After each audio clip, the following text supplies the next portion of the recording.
اور ہاں یہ ضرور نظر آ رہا ہے کہ آنے والے دنوں کے اندر اس سمت کے اندر چیز جائے گی. وہ ہوتا ہے نا کئی دفعہ آپ کام نہیں بھی کرنا چاہ رہے ہوتے تو اللہ تعالیٰ کی طرف سے کچھ چیزیں جب کھلتی ہیں تو آپ کو ایک چیز کھلتی ہے تو دوسری کھلتی ہے تو تیسری تو اس طرف تو جائے گی. جس دن یہ گرفتاری ہوئی تھی اس دن ہم تو اس وقت سے کہہ رہے ہیں کہ چیزیں بہت کھلیں گی, آپ چاہیں نہ چاہیں ایسی چیزیں آئیں گی. وہ اوپن ہو چکا ہے اور ریاست کو بچانے کے لیے آپ کو ہر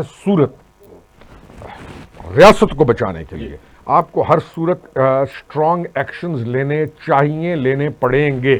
نہیں تو جس سٹیج تک ہم پہنچ چکے ہیں یا جو کرائسس گزر چکا ہے یا جو کیوس جاری ہے یا جو پتہ نہیں کیا کچھ کون کیا کرنا چاہ رہا تھا اس ریاست کے ساتھ, تو میرے خیال میں اب ڈھکا چھپا کچھ نہیں, ایوری باڈی نوز. اور یہ عدم سیاسی انتشار اور عدم استحکام کے جو کیسز ہیں ڈیفینیٹلی آئی سی کہ یہ آنے ہیں اور 9 میں اور یہ ساری چیزیں لنک ہوں گی. یہ کیس ختم نہیں ہوا, یہ سزا میں یہ برملا اعلان کرتا ہوں یا کہتا ہوں کہ یہ کیس شروع ہوا ہے, ختم نہیں ہوا. دس از واٹ آئی تھنک. اچھا اسد, یہ بتائیے گا کہ یہ جو سابق ڈی جی آئی SI لیفٹیننٹ جنرل فیض حمید سے متعلقہ معاملات ہیں, جب ہم بات کرتے ہیں کہ یہ معاملہ آگے بڑھے گا تو اس پہ 2 طرح کی آراء پائی جاتی ہیں.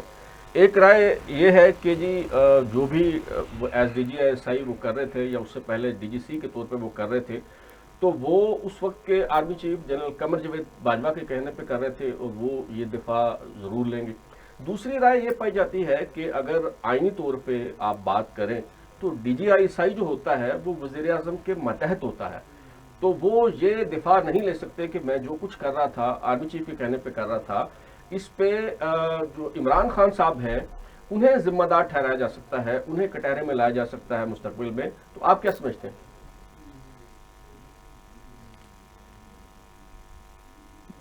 بلال صاحب آپ مجھ سے سوال ہے میرا آپ کا. جی اسد صاحب کیا فرمایا آپ نے؟ جی میں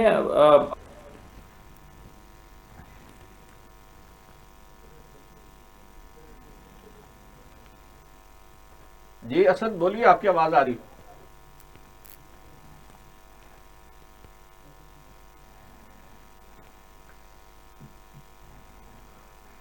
شاید انٹرنیٹ میں کچھ خلل ہے تو ہم اسد صاحب سے بعد میں بات کرتے ہیں. اور روکی صاحب ہمارے ساتھ موجود ہے. جی روکی صاحب, یہ جو ابھی میں نے آرگومنٹ دیا کہ ایک طرف کچھ لوگ یہ کہہ رہے ہیں کہ جی وہ جو کر رہے تھے آرمی چیف کے کہنے پہ کر رہے تھے, لیکن پریکٹیکلی تو جو بھی صورتحال ہو, لیکن اگر پولیٹیکلی بات کریں تو DGI SI جو ہوتا ہے وہ وزیر اعظم کے ماتحت ہوتا ہے, وزیر اعظم کو جواب دہ ہوتا ہے. تو کل کو کوئی اگر یہ معاملہ آگے بڑھتا ہے تو کیا عمران خان صاحب کا بھی کورٹ مارشل کیا جا سکتا ہے؟ دیکھیں پرنسپلی ISI ایجنسی ہے ہی وفاق کی اور وزیر اعظم کے ماتحت ہے. آپ نے دیکھا ہوگا کہ ایک DGI SI کو چینج کرا کر اپنی مرضی کا بندہ لگوانے کے لیے حضرت نے جو جیل میں کیا کوشش نہیں کی. اب بھی کوئی شک ہے کہ وہ اس اسپیسیفک آدمی کو اپنے ساتھ رکھ کے, اور اس کے موجود ہیں کہ میں ان حالات میں سمجھتا تھا کہ ہی از دا موسٹ ٹرسٹ وردی, اور میں چاہتا ہی تھا کہ یہی ہو, کوئی اور نہ ہو. کسی اور کو تو قبول نہیں کر رہے تھے نا, تو رسپانسبلٹی گوز 100% ٹو ہم. اس کے تو ایویڈنسز موجود ہیں کہ وہ کسی اور کو قبول کرنے پہ تیار ہی نہیں تھا. وہ کہہ رہے تھے سردیاں نکلوا دیں. جی جی جی جی جی وہ تو کسی اور کو قبول کرنے کو تیار ہی نہیں تھا. اور یہ چیز کہتے ہیں گٹھ جوڑ. ہاں یہ ضرور بات ہوتی ہے کہ جو بھی یہ محکمے کے آفیسرز ہیں, یہ نہیں ہو سکتا کہ چیف آف آرمی اسٹاف کو وہ لوپ میں لیے بغیر چیزیں کرتے ہیں. ہم بہت ساری چیزیں یہاں ڈسکس نہیں بھی کریں گے, لیکن اس اسپیسیفک کیس کے اندر ہمارے پاس کچھ چیزیں ہم نے یہ بھی جانتے ہیں کہ GHQ کو سائڈ پہ رکھ کے ان دونوں نے بھی بہت ساری گیمیں کھیلی اور یہ چیزیں ہوئیں. اور یہ کوئی اس میں سارے اسٹیک ہولڈر جو بڑے لیول پہ ہیں ان کو یہ معلوم ہے. تو یہ کام تو ہوتا رہا ہے. تو اب آگے کیا ہوتا ہے کہ آپ کا سوال ہے کہ کیا اس ملٹری کورٹس کی طرف ٹرائل جاتا ہے سابقہ واضح طور پہ ہے کہ جی یہ علیحدہ سے اس معاملات پہ انویسٹیگیشن ہو رہی ہے. دیکھیں نا, انویسٹیگیشن تو ہونی چاہیے. اگر آپ ابھی بھی انویسٹیگیشن درست نہیں کریں گے تو پھر بند کر دیں ملک کو اور پھر کہیں اور ہم سارے چلے جائیں, کہیں اور بھی جانے کے قابل نہیں رہے. ویسے جو حالات دنیا کے چل رہے ہیں, ہمارے لیے تو سب سے بہتر ہے کہ ہم اپنے ملک کو بھی ٹھیک کرنے کی کوشش کریں, کیونکہ دنیا میں حالات جیسے چل رہے ہیں بہت سارے پاکستانی واپس بھی پاکستان کی طرف آئیں گے تو ان کے لیے کوئی وطن سیف ہو, ان کو رہنے کی جگہ ملے.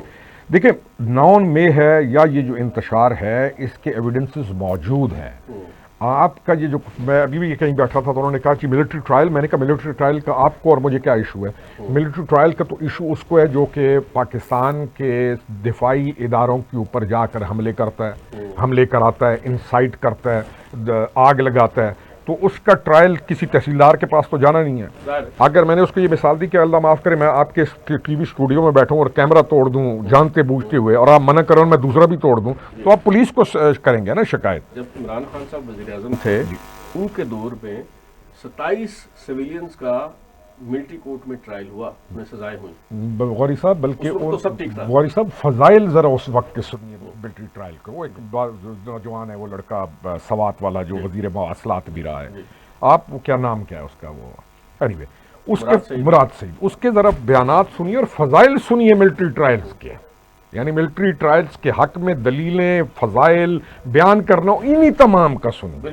یقین کرے میں تو کہتا ہوں کہ یعنی کہ ان کا کیس جاتا ہی ملٹری ٹرائل میں، کسی اور طرف نہیں جاتا. اور ملٹری کورٹ کا ہونا ضروری ہے. اور وہ قوتیں جو اس ملک کے اندر ملٹری کورٹس کے راستے میں رکاوٹ ڈال رہی ہیں تو ارباب اختیار جو بیٹھے ہوئے ہیں ان کو بھی سوچنا چاہیے کہ ان آستین کے سانپوں کا بھی کوئی علاج ان کو کرنا چاہیے. کیونکہ ملٹری کورٹس کے راستے میں رکاوٹ ڈالنے والے لوگ جو ہیں وہ انٹینشنلی کس کو بچانے کی کوشش کر رہے ہیں؟ ملٹری کورٹس نہ ہوں تو کس کو بچا رہے ہیں؟ وہ ایک اسپیسیفک گروپ کو بچا رہے ہیں. تو ان کا بھی ساتھ ساتھ سوچئے کہ کون پیٹھ کے پیچھے خنجر مار رہا ہے اور کون آپ کے ساتھ ہے. ذرا برے اچھے کی تمیز بھی ہونا بہت ضروری ہے. جب یہ معاملات آگے بڑھیں اور ان سارے معاملات کی تحقیق ہوگی تو بریک کہاں جا کے لگے گی؟ کون کون اس کی زد میں آئے گا؟ کیونکہ انعام الرحیم ایڈوکیٹ جو ہے وہ بڑے اچھے وکیل ہیں اور جیگ میں بھی رہے. وہ کہتے ہیں کہ یہ جو مال مسروقہ تھا کنور موئز کے گھر سے جو گاڑیاں قبضے میں لیں فیض حمید نے، ان میں سے 2 گاڑیاں جو ہے وہ ثاقب نثار صاحب کو پیش کی گئی. جی ثاقب نثار صاحب تو آپ کو پتہ ہے ثاقب نثار صاحب اس کی زد میں آئیں گے. کیوں؟ واللہ آنا چاہیے. جتنا نقصان وہ ایک شخص اس ملک کا کر گیا، جتنا نقصان وہ ایک شخص کر گیا. میں اس کے دور میں ایک دفعہ سپریم کورٹ گیا تو میں نے کہا یہ کیا ہو کیا رہا ہے؟ آپ کا تمام میڈیا جو ہے وہ فکس کھڑا ہوتا تھا. یعنی ملک کے اندر کچھ وہ اب بیٹھا ہوا ہے اور پتہ نہیں ڈیم بنا رہے اور کیا کر رہے ہیں. 100% اس شخص کے جب گرد گھیرا تنگ ہوا نا تو اس ملک کے اندر جو اس ملک کے جاننے والے لوگ ہیں اور جو اس ملک کے محب ہیں وہ ریلیکسڈ ہو جائیں گے کیونکہ he is one of the main culprit. ہے کہ نہیں ہے؟ بات آنا چاہیے. اللہ کرے آئے.